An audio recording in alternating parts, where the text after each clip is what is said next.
Graça e paz do Senhor Jesus. Vamos ler 2 Samuel, capítulo 14, versículo 18.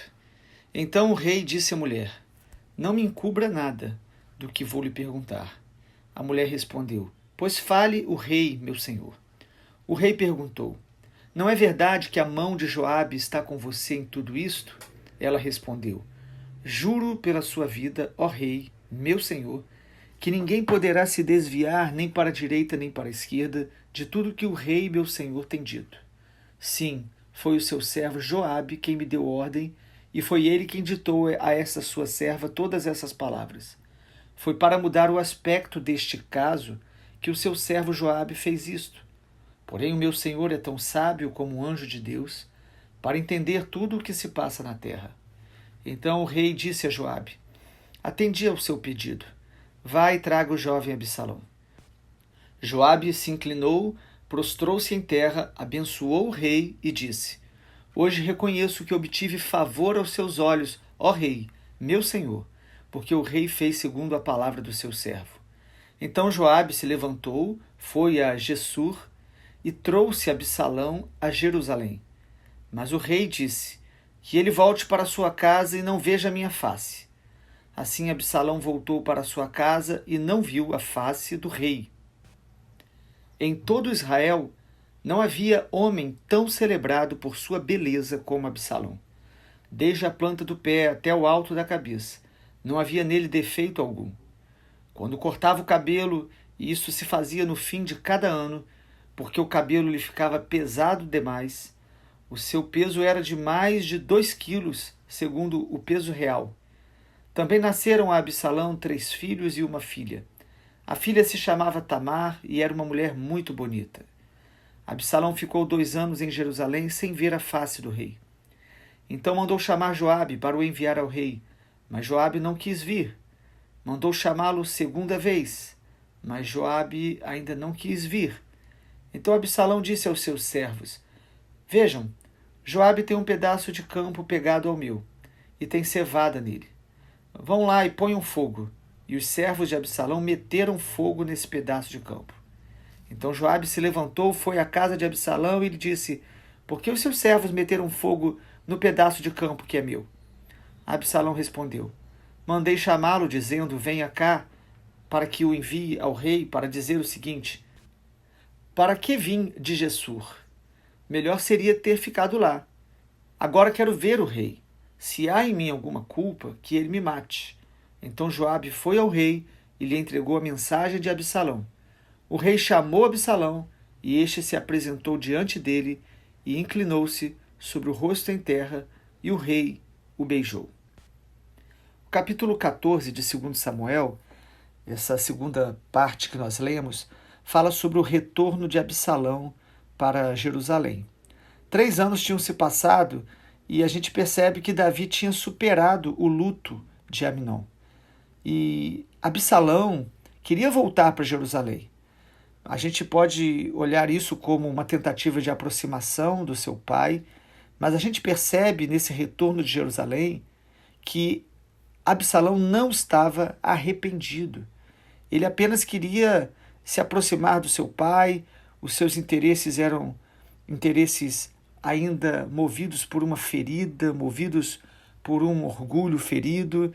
E nós vemos aqui então que no capítulo 14 de 2 Samuel, Davi permite o retorno de Absalão, mas ainda não quer vê-lo. Davi estava ainda muito ferido por ter perdido o seu filho, pelo grande crime que Absalão cometeu. Então há uma inclinação como pai de permitir a aproximação de Absalão, mas há um limite. Davi não estava ainda preparado para ver o seu filho, mas já permite uma aproximação. Em segundo lugar, a gente percebe que Absalão, além dessa história trágica desse crime que ele se envolveu por ver a sua irmã sendo abusada sexualmente, Absalão também é conhecido aqui nesse texto como alguém muito celebrado pela sua beleza. A Bíblia dá destaque a isso e nos chama a atenção, falando até mesmo da beleza do seu cabelo, do peso do seu cabelo, e que ele era celebrado por causa da sua beleza em todo Israel. O versículo 25 nos diz isso. O texto bíblico também nos diz que da planta do pé até o alto da cabeça não havia nele defeito algum. Sabe, Deus, de alguma forma, o abençoou com uma beleza física muito grande. Mas a grande questão e o perigo que nós percebemos é que ele era celebrado.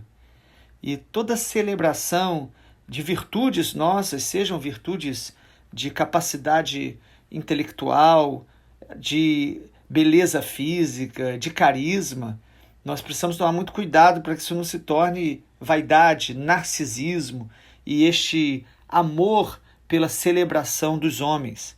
A Bíblia fala muito sobre nós não buscarmos a glória dos homens, porque é um caminho perigoso.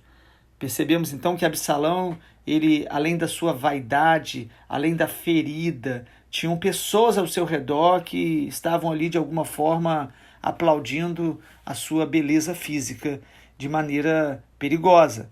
Não há problema nenhum quando nós reconhecemos e elogiamos as pessoas, mas o excesso de celebração das nossas virtudes pode nos levar ao caminho perigoso do amor ao reconhecimento, da cobiça dos elogios que realmente tem afetado a vida de tantas pessoas. E em último lugar, segundo Samuel capítulo 14, nos mostra que Absalão consegue o que ele quer, mas através de manipulação. Joabe também, apesar de ter ajudado ao retorno de Absalão, ele não tinha proximidade com ele. Versículo 28 diz que Absalão ficou 2 anos em Jerusalém, sem ver a face do rei, e ele mandou chamar Joabe pelo menos 2 vezes, e Joabe não foi. E é nesse momento que Absalão coloca fogo num pedaço de campo de Joabe para chamar a atenção. Joabe acaba indo até ele e Absalão reclama, dizendo que ele queria ver o rei, ele queria realmente estar ali no palácio. E a gente pode ler isso achando que era um filho com saudades do pai, mas o que nós percebemos aqui é uma manipulação para querer alcançar o seu desejo com motivações corrompidas.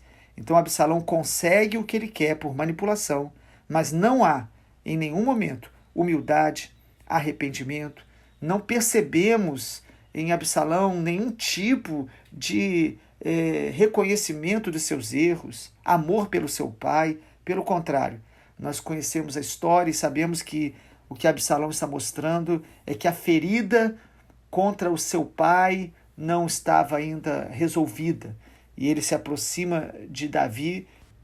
Davi, o seu pai, o beija, mas o cenário que nós estamos vendo não é um cenário de restauração, é um cenário de feridas abertas, conveniência de Absalão procurando se achegar ali ao palácio.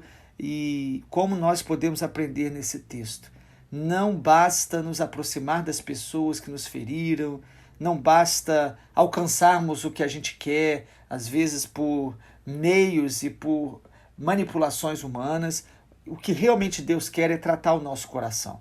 Nós podemos nos aproximar e alcançar muitas coisas, mas se o nosso coração não estiver curado, isso só vai nos levando para um abismo mais profundo ainda, onde a nossa alma está se corrompendo, se auto-enganando, se auto-sabotando, e que Deus possa nos ensinar, através desta história, que Deus é um Deus de restauração, de reconciliação, mas a restauração de Deus vem de um coração quebrantado. Ela realmente acontece dentro da gente. Deus quer que os corações dos filhos se inclinem, se convertam aos pais, dos pais aos filhos, mas que haja um quebrantamento do Espírito Santo em nosso coração, para que não venhamos a carregar feridas, a muitas vezes disfarçar feridas, ou tentar alcançar os nossos objetivos, até mesmo para sobressair a nossa própria vontade. Que Deus nos dê sabedoria e graça, em nome de Jesus. Pai, obrigado pela Tua palavra nesta manhã, fortaleça-nos a fé, restaura o nosso coração, relacionamentos quebrados, feridos, que o nosso coração se quebrante, que possamos realmente nos arrepender onde erramos, perdoar onde nos feriram, mas que o nosso coração seja inteiro nas tuas mãos, Jesus, para que possamos experimentar a plenitude da tua presença e da tua vontade. Nós não queremos celebrar nossas virtudes, nós queremos reconhecer a sua graça e dar toda a honra e glória a ti, Jesus. Para a honra e glória do teu nome, nós vivemos e assim oramos, em nome do Senhor Jesus. Amém, Senhor.